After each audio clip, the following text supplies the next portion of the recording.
ఆకలి, సెక్స్, నిద్ర. ఈ 3 జంతువులకి మనుషులకి కామన్. కానీ మనుషుల నుంచి జంతువుని వేరు చేసేదే ఎమోషన్. సో ఇప్పుడు నా emotion zero emotions, zero enemies. నాన్న నన్నెప్పుడూ వెంటాడే ఎమోషన్. ఏ ఎమోషన్ అయినా చిరునవ్వుతో ఎదుర్కోవడం ఒక్క మా నాన్నలోనే చూశాను. మోసం చేస్తేనే పైకొస్తాడనడానికి ప్రతీక రావాడు. Let's play a game.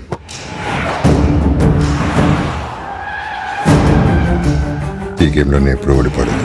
కానీ నేను ఇప్పటిదాకా ఓడిపోయే గేమ్ ఎప్పుడు ఆడలేదు.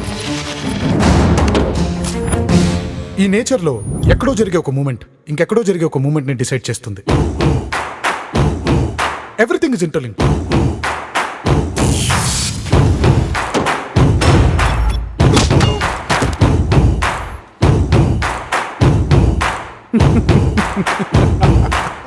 సారీ కృష్ణమూర్తి గారు, నేను ఇదంతా చేసింది మీ మీద కోపంతో కాదు, మా నాన్న మీద ప్రేమతో. నాన్నకు ప్రేమతో, నాన్నకు ప్రేమతో, నాన్నకు ప్రేమతో.